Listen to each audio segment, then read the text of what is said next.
Welcome, everyone. Thank you for joining us for today's webinar. My name is Sunandini, and I'm an entrepreneur and have been associated with Inside IM as a video producer since 2022. The agenda of this webinar is to create awareness about how people from various backgrounds and skills end up doing an MBA from the world's best B schools. Today, we are privileged to have Parthiv Ravindran, who is an MBA grad from world's fourth ranked B school as per the QS ranking, that is HEC in almost Paris, as a guest speaker. He's an economist from Symbiosis School of Economics and has 8 years of work ex before his MBA.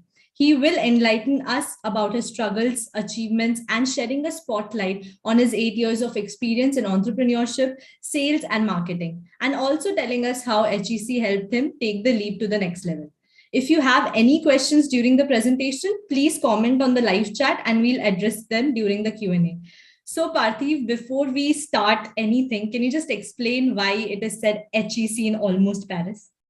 Yeah, so while applying, all of us are okay, we're going to Paris, but actually HEC is quite outside Paris. It's in a small suburb called Louis-en-Joseph, similar to Gurgaon and Noida, if anyone knows.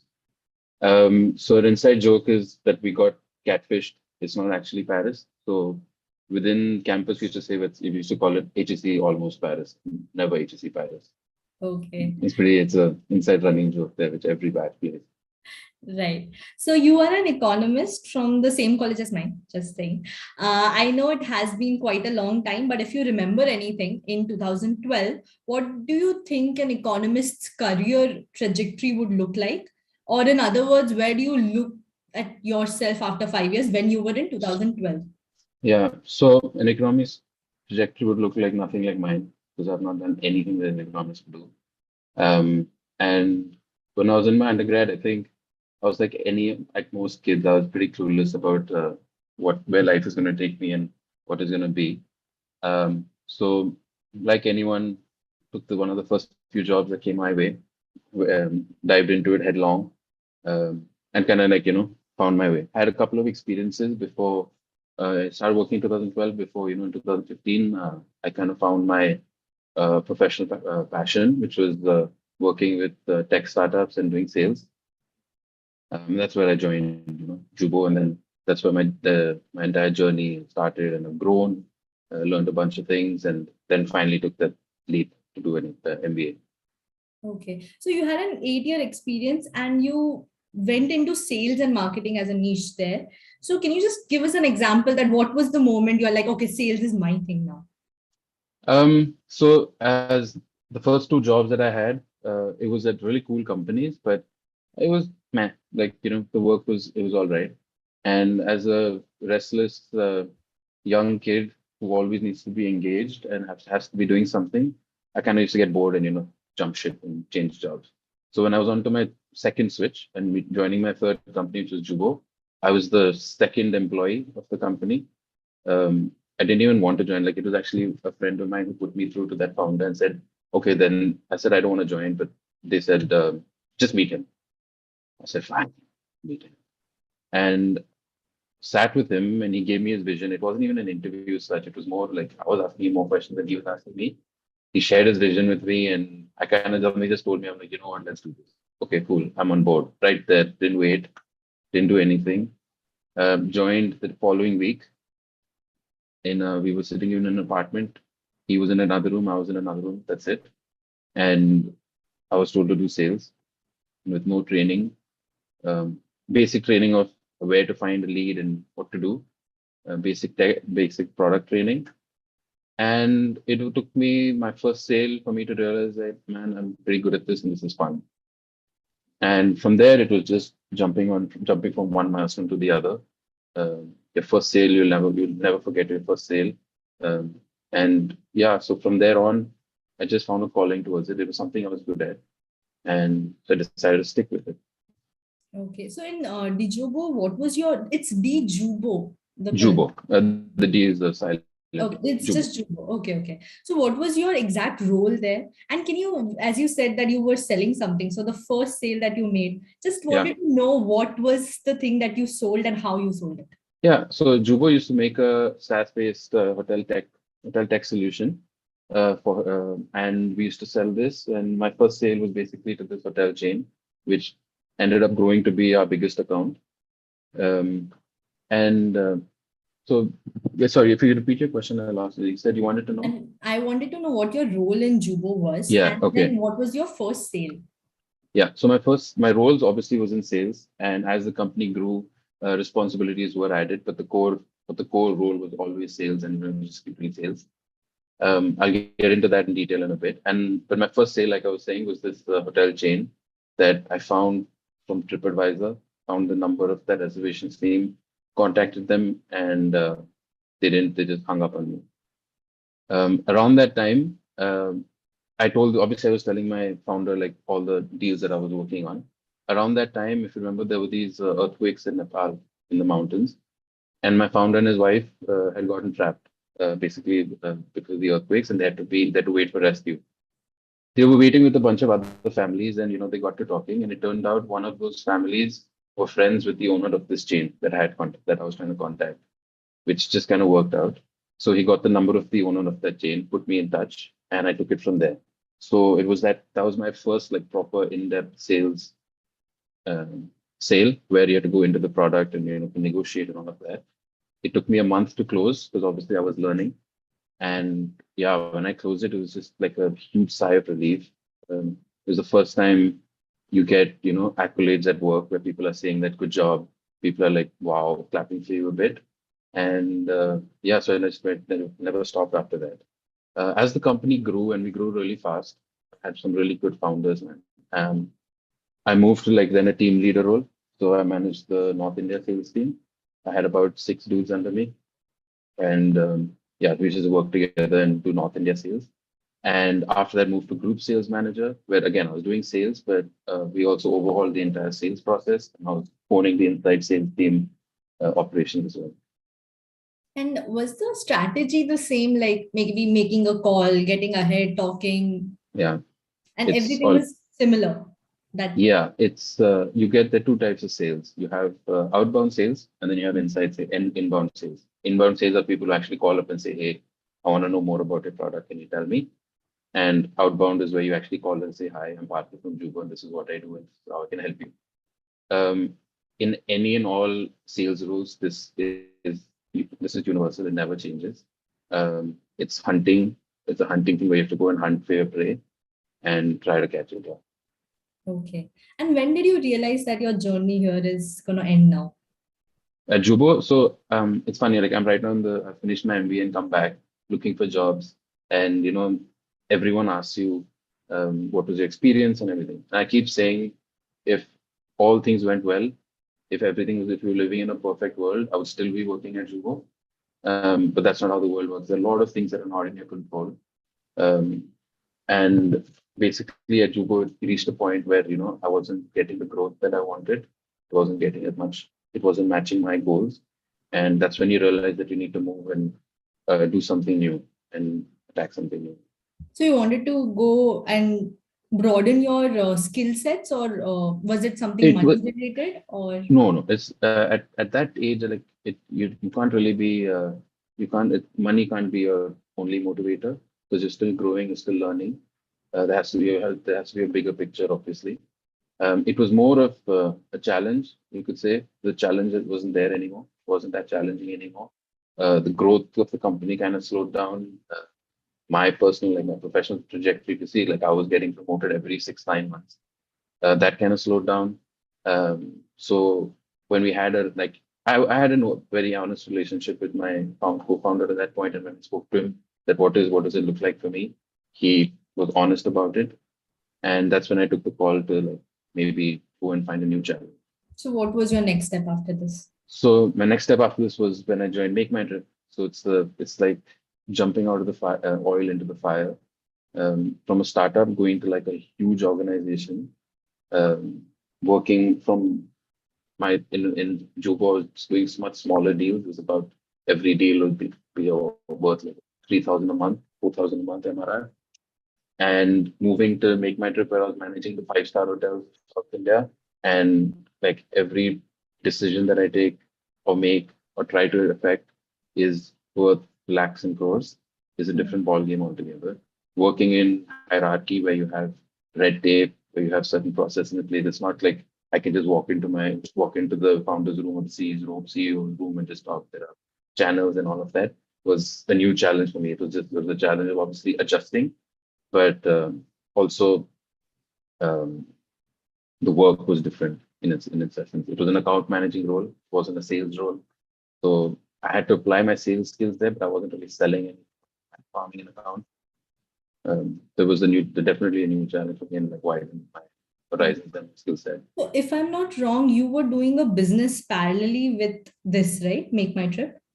Yes, I was. How was So that working? it was pretty easy. Because in essence, I also realized that it was with me and a friend. Both of us were sales guys.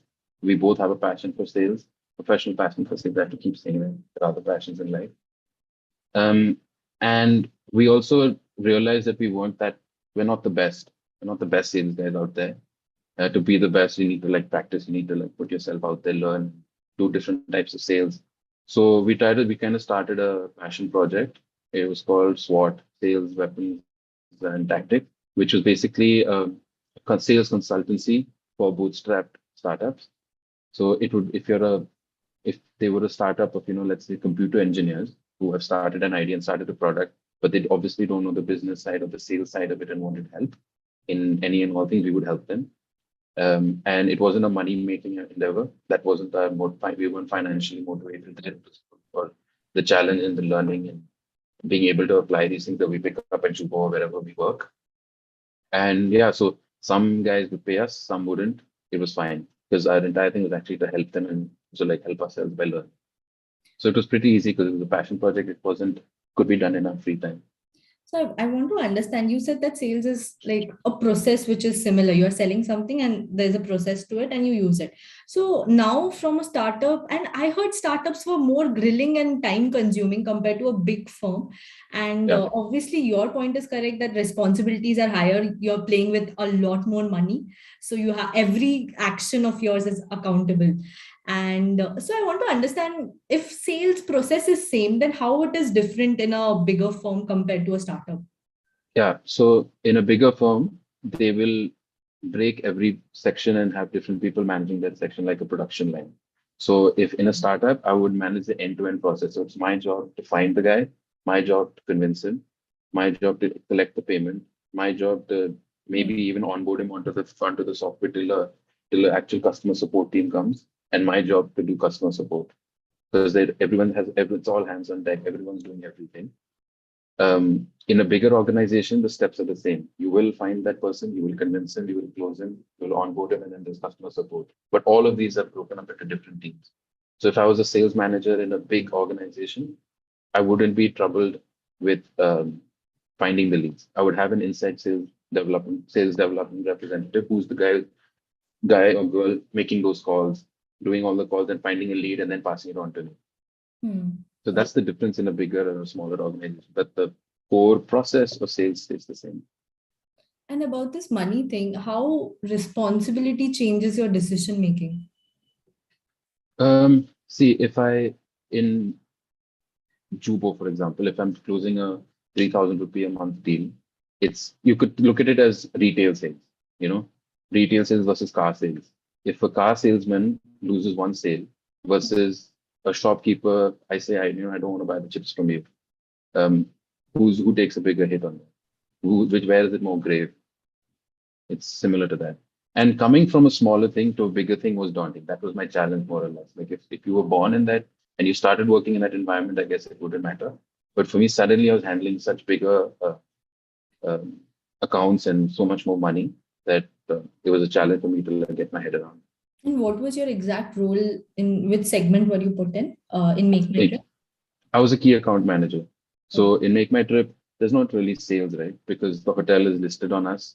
Our job is to get that hotel, make that hotel sell more on Make My Trip rather than anywhere else. We want to grow that share. We want to be a bigger chunk of his pie. Okay, got it.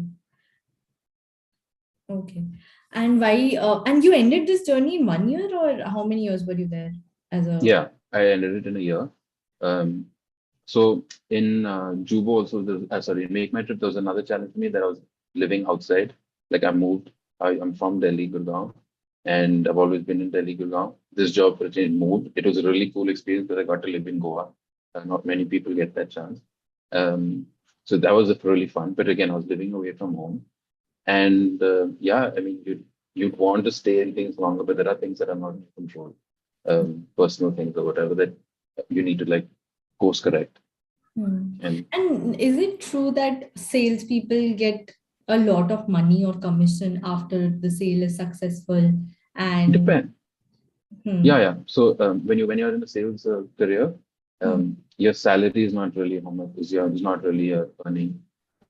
It's a base salary that they give you, and then your incentive depending from company to company. But generally, the sky is the limit when it comes to incentive. So is it better to be a salesperson in a bigger firm or a startup that ways? Money wise, Depends. completely. Money wise, or a bigger company, definitely, because they have deeper pockets. Their sales is relatively easier because they're a known brand. They have brand recall. When you're at a startup, you have to actually educate that person that hey, Okay. And so just yeah, yeah, continue. no, no, go. Just getting back to the point when you got into Make My Trip, I want to understand why did they choose you and what was the skill they were looking for a Yeah. account manager? So I was a key account manager, and the key account manager had to deal with five-star hotels, premium hotels, which is a little different from the guys that they have already managing two-star hotel, three-star hotel. It's just like that, right? And they required a certain level of communication skills and relationship building skills, because these were long-term relationships that had to be, which were not exactly there and had to be created and then set for the long term, for the long haul. The business had to be grown and built. When you go to the smaller hotels, you don't really have to build that much of a relationship because they're very MakeMyTrip dependent or any only online travel agent dependent. Whereas in a five-star hotel, they can get the business with or without you. They don't need your help. So Hmm. in that, you have to like build a relationship, make them trust you more. You know. So that's the main skill set I think which a key account manager brought to the table or set himself apart from a regular business development mentor was your communication skills, how you can articulate, because you're straight away talking to owners or general managers of these big hotels who are worth their salt, you know. Okay. So after this, you joined the cloud-based e-commerce solutions, Unicommerce. Yeah. So if we have to compare the companies first compared to Make My Trip, so what is the difference between these two companies? Again, so MakeMyTrip was an online travel agent. Hmm. So it was an online portal for everyone to come and book your hotels. Unicommerce was now SaaS based again. It was a B2B company where we are selling a software to your customers.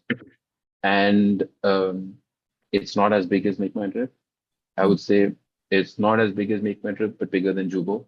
Established startup, um, profit making, which very few startups have, um, and wholly owned by Snapdeal. So it had the startup lifestyle, but the infrastructure of a fully built up company of a large organization. And yeah, so that And how, was the main difference. okay. And how did you get the opportunity to enter this place? So this is one thing. This is a really cool thing. What I've figured out, and if for everyone who's tuning in, over time, if I've learned the easiest way to get a job is referrals.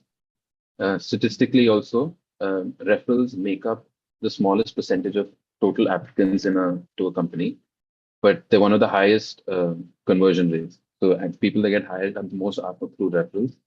And we sometimes look back and say that you know what, I have that person, I know this person. Should I take that favor? Should I not take that favor? Take that favor. I know how it sometimes feels that you're obligating yourself or whatever. So Unicommerce is again over time. I mean, Make My Trip also I got the job through network.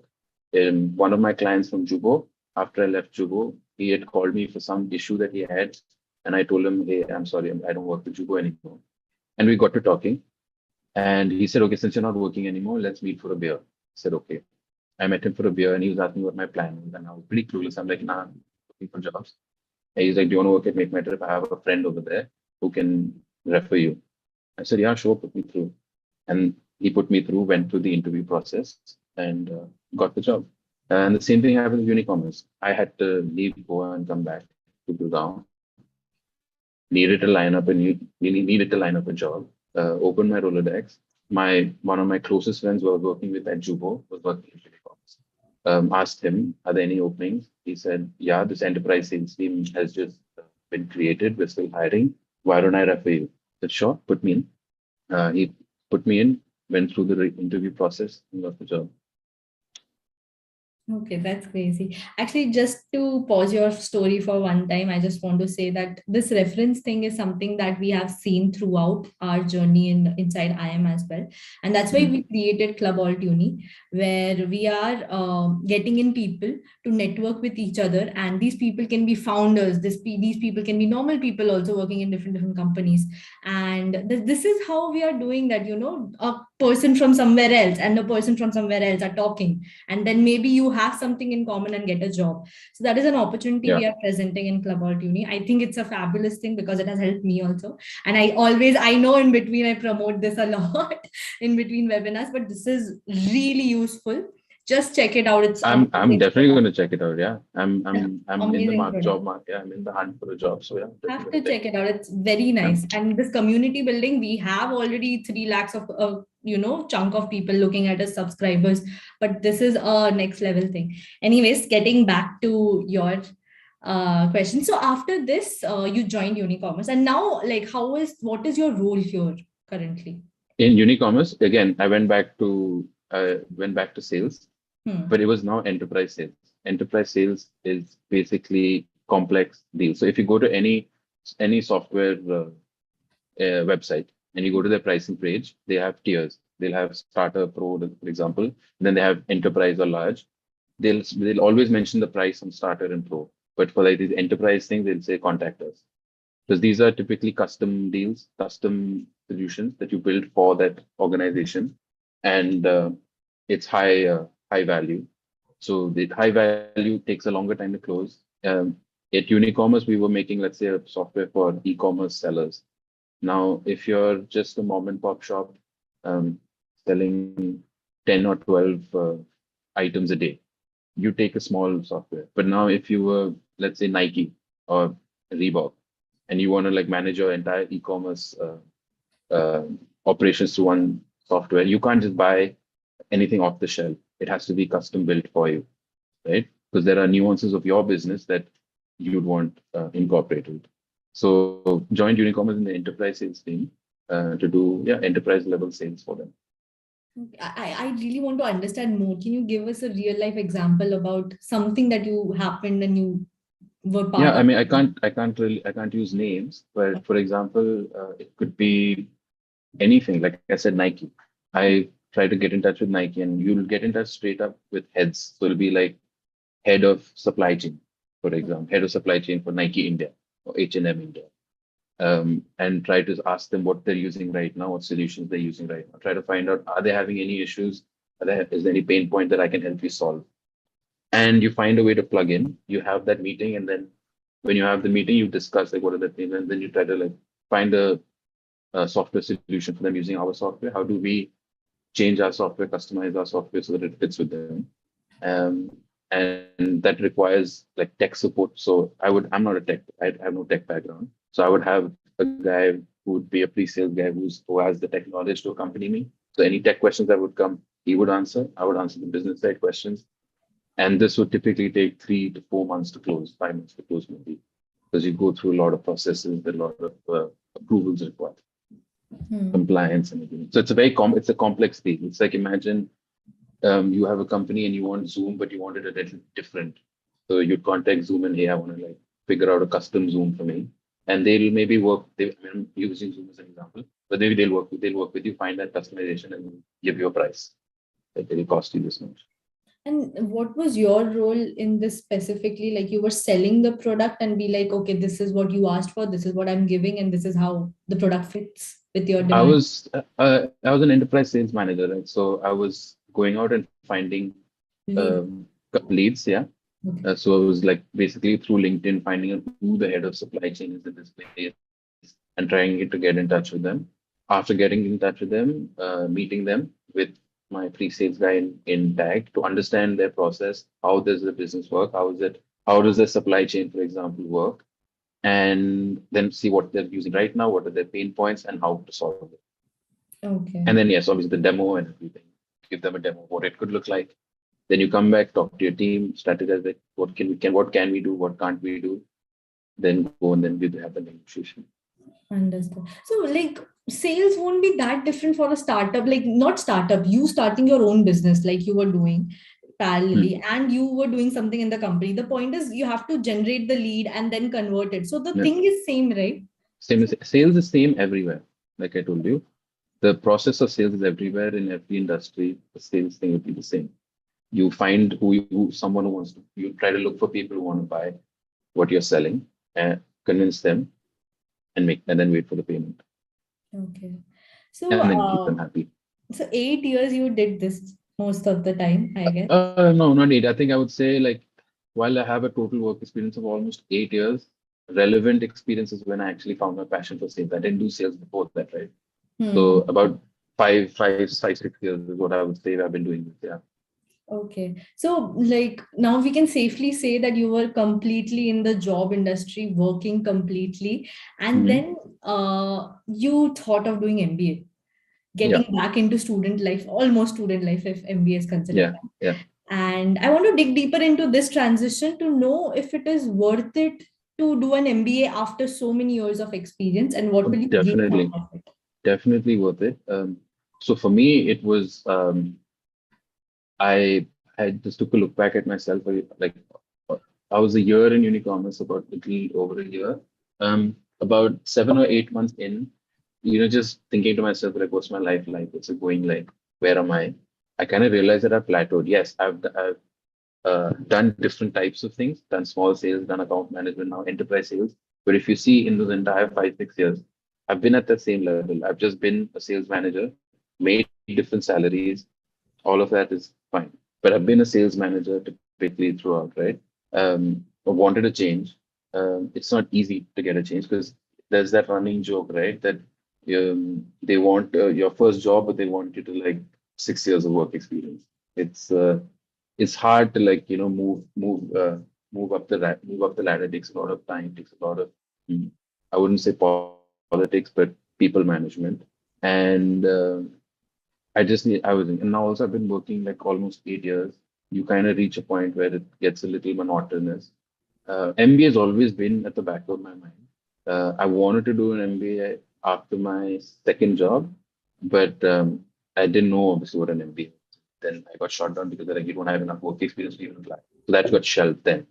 And I thought like, you know what? I'm almost 50. Um, I won't get a better chance to do it. Let me just try. So I decided to think I quit Unicommerce, concentrated on the entire GMAT and then the application processes, got in. Now coming to your question about after 8 years, it's no big deal, this 8 years thing. The average age of my batch, I was the average age of my batch. So 28, 29 was the average age of, so Hmm. typically the average work experience was also similar. It was about 6, 7 years. To put it into perspective, we had people in our batch who were 24, 25. But we also had people who were 36, 38 years old who were Okay. doing an MBA. So if I have to say that the MBA has nothing to do with your work experience, you have something to learn no matter how much you work, how old you. And so it's never too late. You can do an MBA whenever you want. And there are reasons why an MBA, like it's a universally known fact that there are things that an MBA helps you do. You can use it to change a job function. I'm sales right now, but I want to move to product management. It lets you change industry. I'm in tech right now. I want to move to consulting, or I'm in finance. I'm in consulting. I want to move to finance. And the third thing that it helps you do is change location.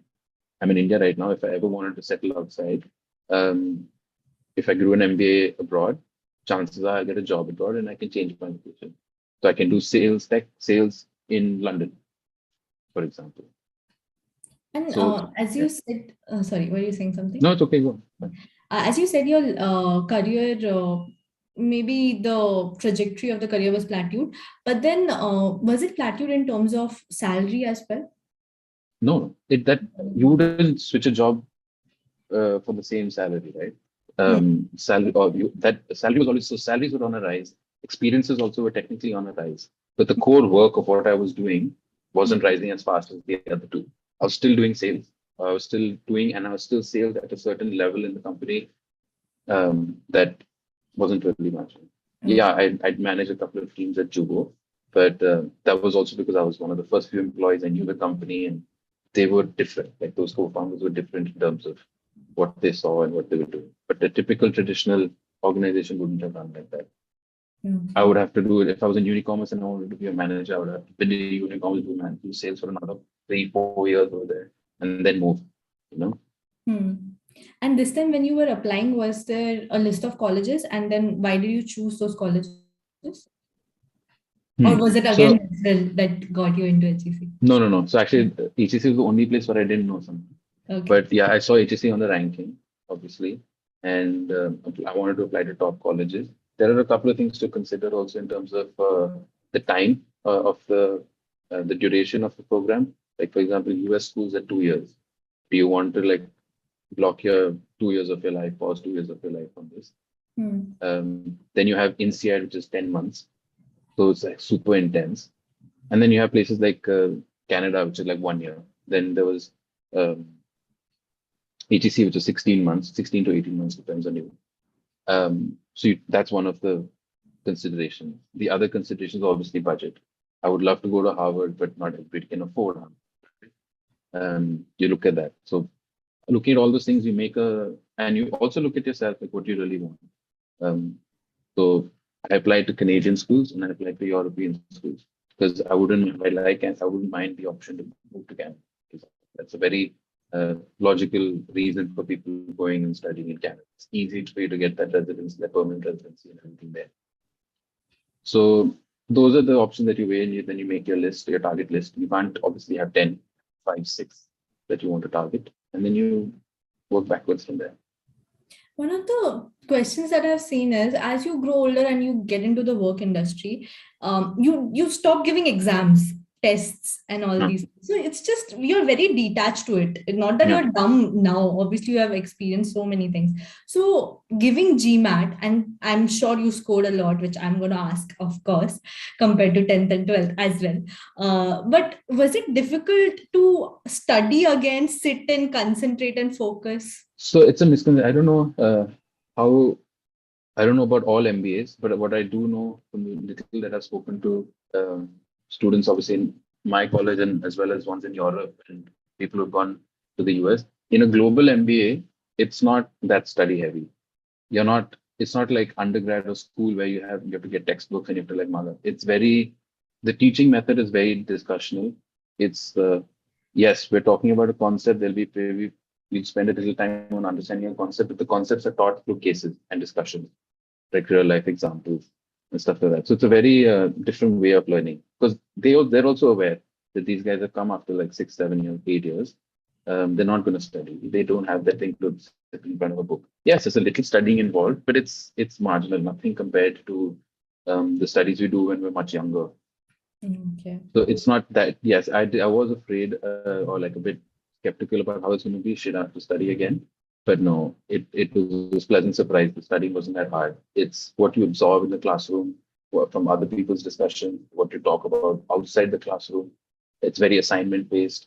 It's not really exams based. We had exams, but the exams were tailored to a 30-year-old. Hmm. But coming back to the way you got into HEC, so I want to understand your profile.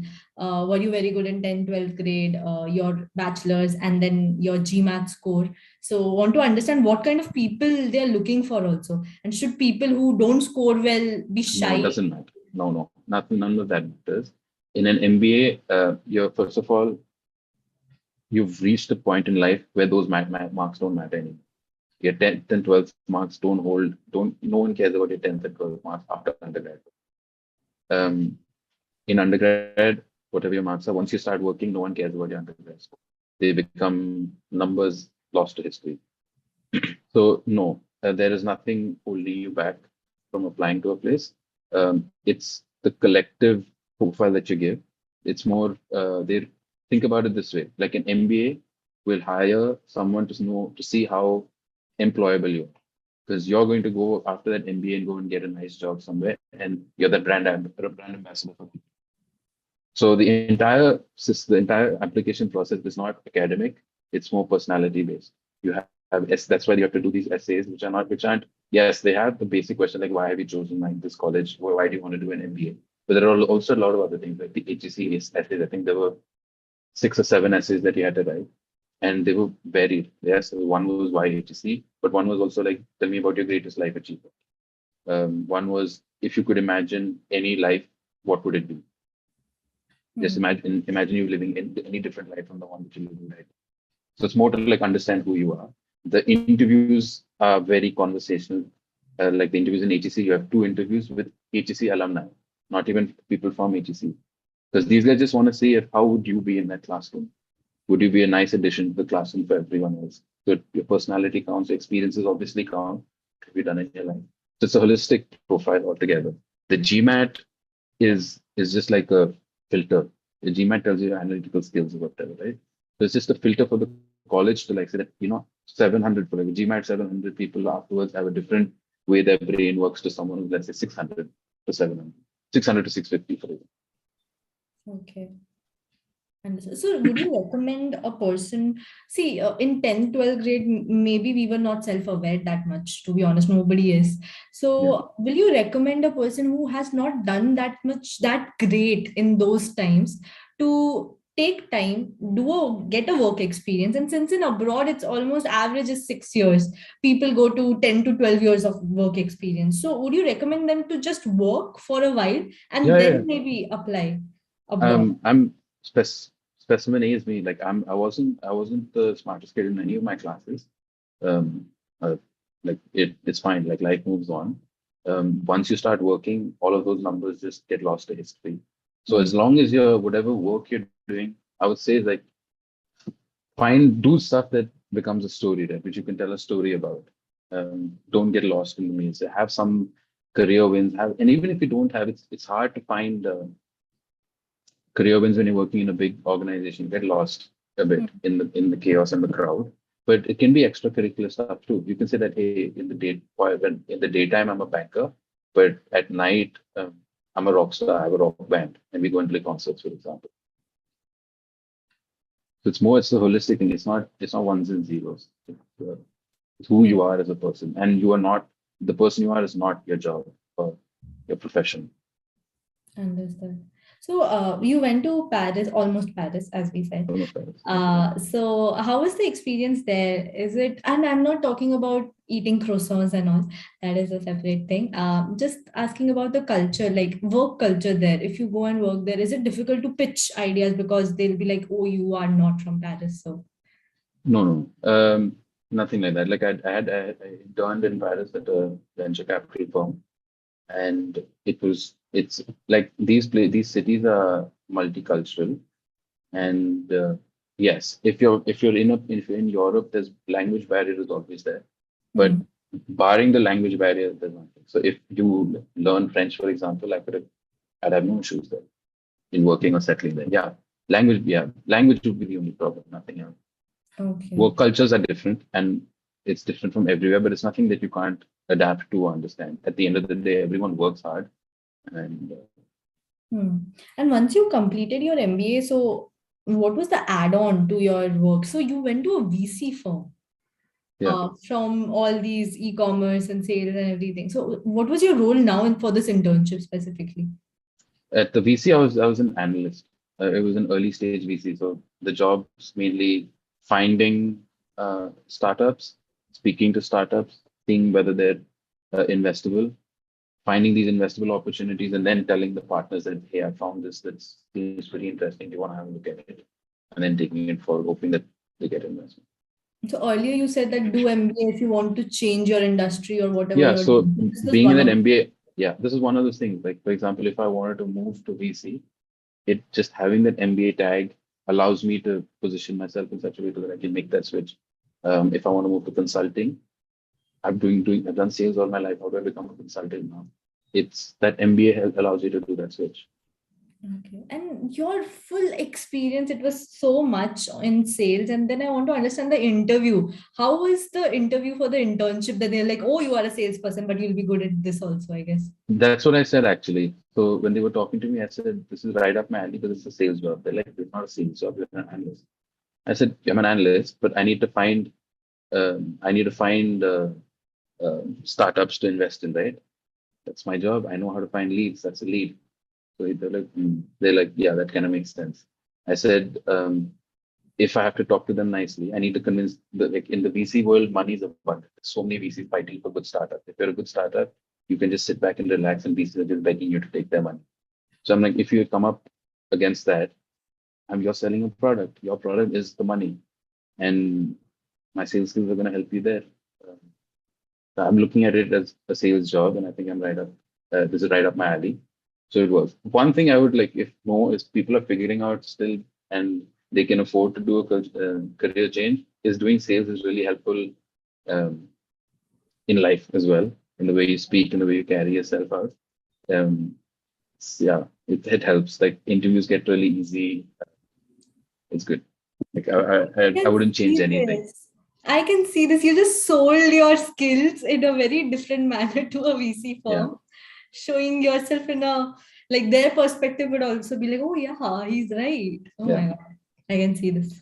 Definitely. So in this internship, how is the difference in the work culture of an Indian firm or company compared to one in abroad?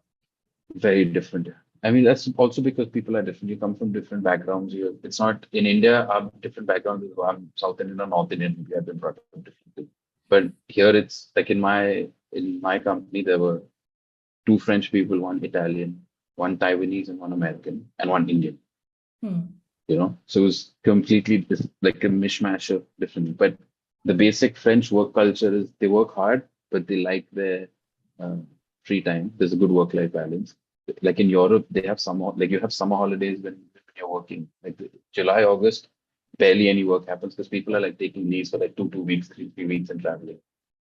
So it's really, but at the end of the day, core thing is if you're given a job, you have to do it. How you do it, no one cares. Um, so it's not that different that you can't adjust. It's pretty easy. Okay. So just for fun, okay, since you are good at sales and all, I want to see if you had to sell Oh my HEC. God. Yeah. So how will you sell it? To me, come on. So I want to see this. So HEC, one of the best things about HEC is it's an MBA college that has a campus of its own. I'm saying outside of the US. In the US, they all have campuses, but in Europe and in the UK, um, MBA colleges don't have campuses. They have a study. I mean, like they have a building where all your classes happen, but you don't live and you live in a housing somewhere close by on your own. HEC has this massive campus, okay, with a lake and like, nice like forests and stuff you can walk through. You have campus housing, so classes are really easy to reach to. And when we were in COVID, so I went there in January 21, so it was like in the middle of COVID. Paris was in lockdown. Nothing was open, but we were allowed to like have a life. We could like have our parties here and there because we were like living in this little bubble on campus, right? No one left campus. We had like a grocery store nearby where we would go pick up our food, drink, and everything, and then come back and enjoy. The Due to this, you also like interact with your batch a lot. Like the batch camaraderie in my cohort is insane. I've not seen it anywhere else. We are good friends. All of us are good friends. There's no animosity. There's nothing because we're always living with each other. We're meeting each other like every second day. We would have a barbecue out in the garden. We'd have a rave by the lake. I mean, obviously like a clean rave, but where some because we have a DJ in our batch who's like playing music by the lake. So it's a very different. That's one of the biggest selling points of HEC. HEC hosts the MBAT, which is an MBA tournament for all the MBAs in Europe and the UK. So it's a like 3 day party of like sports, partying, and you have students coming from all over the world. So you end up meeting different people, and you're living next to Paris. I mean, there's nothing more. You're in Europe. You can travel to any country within Europe. The travel opportunities are endless. It's a really holistic experience. Hmm. Other than this, what is your passion exactly? For me, I think other than my professional passion, like I love motorcycles. I love motorcycles, Formula One, and playing football.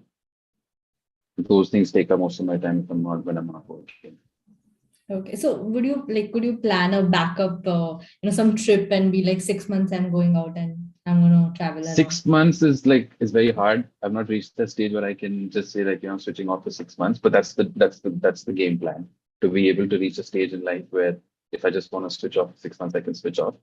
But yeah, definitely I've taken like breaks like a month or a couple of weeks break just to like switch off and recharge. Okay, got it, understood. So, what is your plan ahead from here? So the plan is work work like crazy, 30 to 40, and 40 onwards make someone else work for me.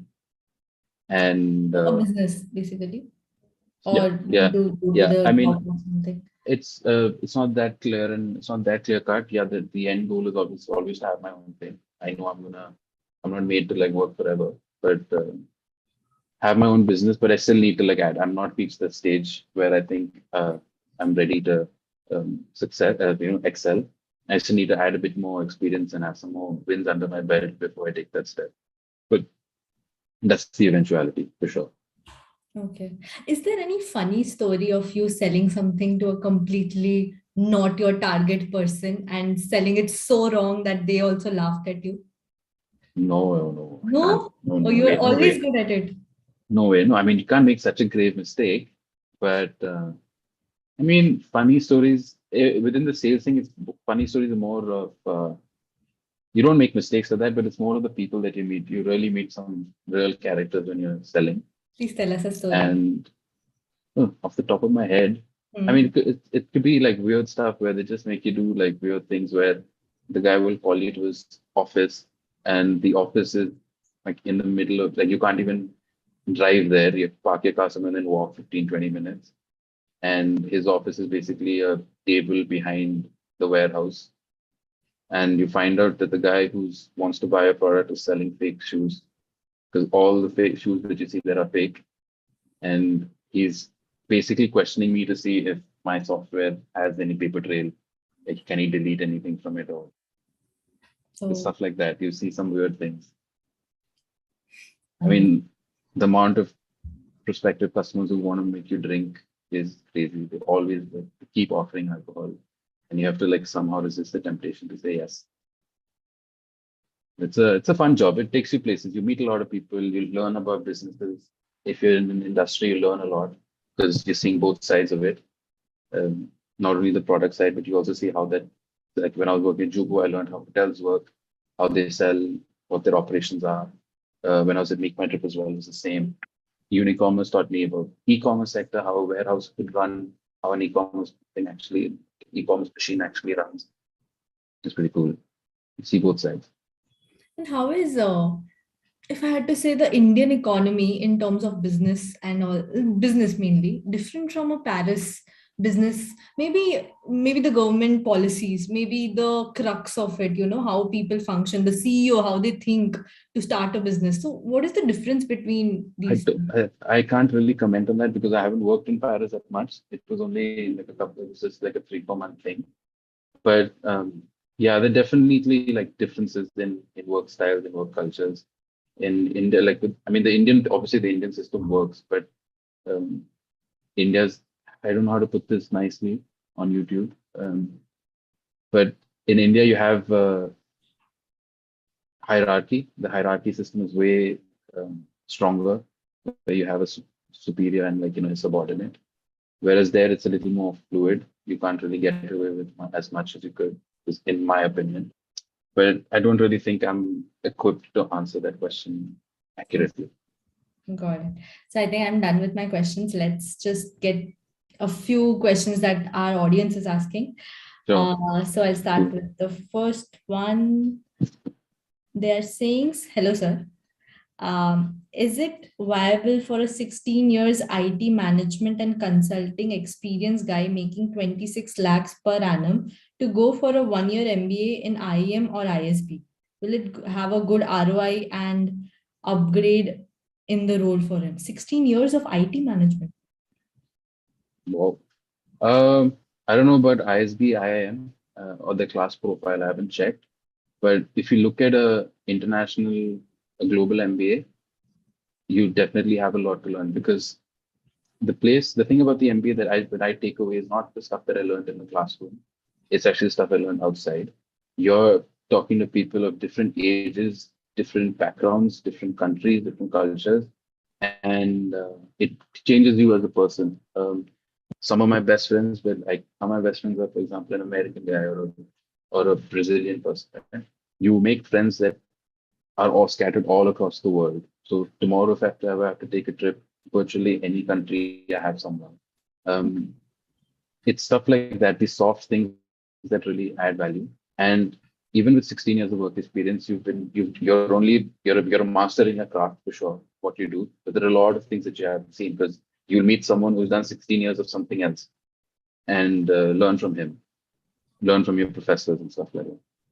And what about the salary hike where compared to the last So when you year? see salary, when you see like salaries, how that works, ROI works, is you have to see like the class profile. You see what was the class profile for the last batch, how much was the average salary, and then you make a judgment based on that. Now I can't comment on the salaries of like ISB and stuff like that, but like if you had gone HEC, I think our average is about 80,000, 90,000 euros, 90,000 euros, 100,000. I'm not sure what our we have to see the class profile for ours. It's not been done yet. Not everyone's gotten jobs. Got it. Sir, can you tell us your past ACADS? Past acads. I think 10th grade marks, 12th grade marks, bachelor's I marks. don't remember my 10th and 12th grade That's marks. understandable. It has been a lot of years. I remember my undergrad grades are so bad. I mean, YouTube will ban this video. But I got a 710 in GMAT. I worked a bit hard for that because I needed it. I needed the GMAT to prove to them that I'm not a product of my undergrad. So yeah, I hope that answers the question. I hope so. But yeah, just basic. So what is the average score for GMAT in I think HEC? I think it was 700. 700. Yes. Mm. Which is pretty achievable. You also have to know like how GMAT works is 700 doesn't matter to an Indian. As an Indian, you only compete with Indians when your application and your profile will be compared to other Indians. Me as an Indian male, I will only be compared to Indian males. So they have like, from my understanding, every MBA decides like allocates that we want certain like nationality splits, and then they work within that level. So if I have 30 seats which are reserved for let's say Indians, so you're just fighting with all the Indians for those 30 seats. And then they'll obviously have male, female split, the ratios that they want to maintain. Okay, got it. All of these can be found out from the class profiles. Okay. Yeah, that's a nice way to go about It's it. a Go to fair way the to do it. It's a profile, fair way to do it. check the possibilities, and then apply, So and then you'll yeah, but with understand. Indians, the GMAT fight is higher because we typically score better. Yeah, and understandable. I have 2 years of work experience, but eager to do MBA abroad. Can MIM help? Yeah, so MIM, the difference between MIM and MBA is only in the way that they teach. MBA, they expect you to already have work experience, so it becomes like a case study method of teaching, where it'll give you a case and you draw on from your own experiences to like discuss and add value to that classroom. Whereas an MIM is purely theoretical. You need to I've never really explored much into MIM, but yeah, if after 2 years doing an MIM makes sense, you'll definitely get like you can change your location, you can get a better job for sure.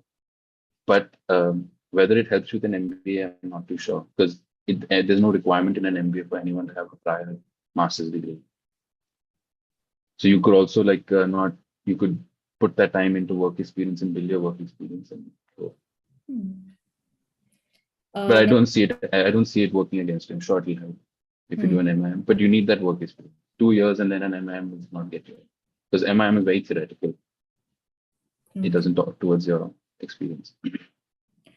So one more is asking, I have 2 years of experience in a private school as an administration department clerk, to be honest. Is that a work experience? 2 years. Yeah. It is how you look at it. If you were paid to be somewhere, then obviously it's the work experience. Whether you want to include it or not in your application or in your profile is entirely up to you. It's at the end of the day, if you can spin it into a story and spin it to make you look unique, make you seem unique, then I'm all for it. So you need a story basically, and which That's it. You makes have to, sense. yeah, which makes sense. It's something which makes people interested about you, you know. So even if you could have been, you can be a clerk, it doesn't matter, but you did something really cool there. I'd love to hear it. It sets you apart. So one person is asking how an MBA can help you set up a business. First part. Then how do you recover the cost of an MBA from a business? Because unlike a job, you don't have a stable salary in a business, which is starting and bootstrapped. So how do you This go is a about really good, yeah, this is a really good question. So the first part of your question about how an MBA will help you start a business is, an MBA is good in a way. It is what you make of it. So if I go to like I specialize in entrepreneurial studies, whereas the specialization options that you have is entrepreneurial. You can have finance, marketing, strategy. It's up to you. General, like just advanced management. It's up to you. So how it will help you, one is you can specialize and you can choose your courses in such a way that it adds to your skill set. You can pick the ones you want, like, oh, I want to learn capital, or I want to learn just one thing about finance. The second thing is the network that you have. For example, I would love to start a tech company someday. I don't have any tech knowledge. I'll obviously need a co-founder who handles that stuff. There's a high chance I could have met that person in my HEC, like because you have engineers, you have guys who come from an engineering background who have the knowledge and who you can partner up with in the future. So then it really helps you in network-wise to like kickstart that. You're exposed to a lot of opportunities. You're exposed to a lot. You'll understand who are the VCs out there. Can I start an accelerator, incubator, and stuff like that. About starting a business after an MBA and putting all that money down, it's daunting. You want to pay that loan. If you're taking a loan, you want to pay it back. I'm not sure I'm equipped to answer that question because it's something that I'm still finding the answer for as well. But yeah, Did you take a loan? And oh yes, everyone, yeah. okay. And but I mean, it depends on what your entrepreneurial thing is. If it's because there are some entrepreneurial activities that allow you to get grants from governments and get early stage funding where you can in effect pay yourself a salary and use that salary to pay off your loan. So that's why I mean every entrepreneur pulls a salary, draws a salary from the company. So a couple of things I've seen is most of the people who take loans, they work for at least 3 to 5 years and then they just give back the loan, then they start their own business. Or one more thing, as you It's said, like I have one of my batchmates. She started her company right after. I don't know how she's funded it, but it's up to you. You have to be brave. I mean, today it's a loan, tomorrow it can be a house loan. It can't really stop you from your dreams. You can. There's a way for everything. There's a way around everything. There's a solution for everything. Most loans give you a moratorium of like 6 months, where you don't have to really start paying your interest for like 6 months till you get a job. So you can utilize those to your advantage. Someone is asking, how is competition at your level of experience? So how many people applied with an experience of yours, and in India that too? I don't know how many people I don't know how many people applied, obviously, but yeah, I had a lot of people my age in my class. Like I told you, I was the average age, so a lot of us were around that when we joined, like 28, 29 age bracket, 27, 30. So I guess the competition is stiff, but at the end of the day, you don't really care about the competition. You want to put your best foot forward. You don't know what the other person is writing or the other person is saying. have faith in your own story and your own profile and do your best in showing it. Because Understand. they'll see it. They've seen thousands and thousands of applications, so they can tell what's good, what's not. Okay. I think we are done with questions. Somebody is saying they had a wonderful time. So that's a good Thanks. thing. So yeah, well, that's it for today's webinar. Thank you for joining Inside IIM to discuss Parthiv's journey from SSC Pune, which we haven't discussed about. Let's skip that. Thank God. To HEC Paris and almost Paris, sorry. And from an economist to a salesperson and then business in India to an MBA grad in France. And let's see what is ahead now. We'll discuss this later maybe. So we appreciate you signing in and hope you learned something new and interesting. I'll see you in the next episode or next webinar. Thank you so much, Parthiv. Thank you. Bye. Bye, guys.